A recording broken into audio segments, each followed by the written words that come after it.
So today is the 24th of January 2012. Bang.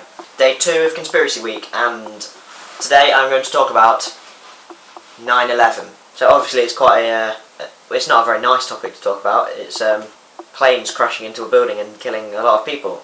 Most people believe that Al-Qaeda were behind this. But there are still a few people, roughly 15% of the population, that believe the American government was behind it. I'm not saying I'm one of those people, but I'm happy to argue for or against them because I can. So something I think is important to know about the September the 11th, 2001, is that on that day there was supposed to be about 20,000 people in both the towers, but for some reason or another only about 3,000 people turned up to work that day. Either everyone suddenly was able to see into the future, or they were told that not to come to work today because something was going to happen. That meant that people must have known something was going to happen. And obviously, as a terrorist attack, they didn't release data saying, oh, we're just going to fly by and we might accidentally hit you, so you might want to watch out. They didn't do that. So the question is, how did the businessmen and the government know that there was going to be an attack?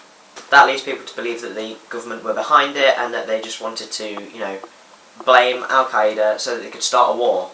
Most people believe that the terrorist attacks were set up by the government so that it gave the American government a reason to go into Afghanistan and Iraq and all that, instead of just attacking them anyway just so they can get oil. They wanted a reason to go in and attack them, which they decided to make some fake terrorist attacks to blame it on them.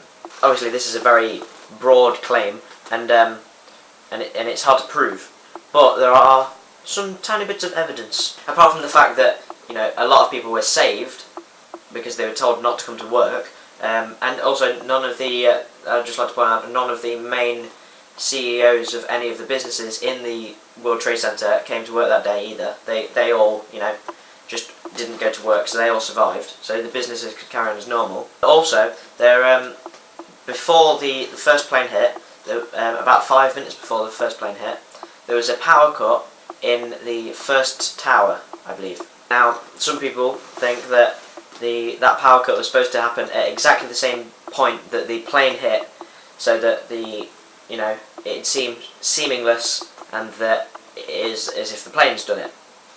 But for some reason or another, there was a power cut before, and no one really knows. For all I know, it could just be an actual power cut that happened, and just so happens that it was 5 minutes before the first plane hit. But you still have to think that maybe it had something to do with it. Another bit of evidence that I've seen before is that a clip of one of the planes hitting the second tower, as the plane is about to hit, just before it hits there's an explosion inside. The plane is a few meters away, but there's an explosion inside before the actual plane hits.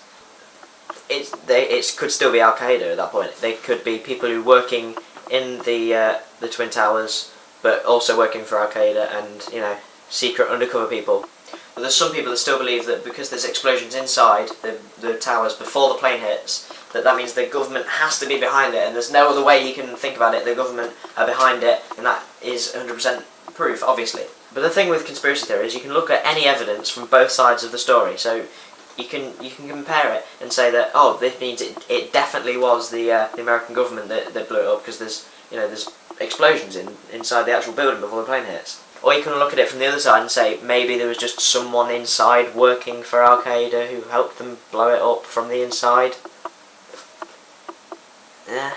Either way, it's still a terrible thing, and it shouldn't have happened. Whether it was the government or the Al-Qaeda that did it, it should not have happened.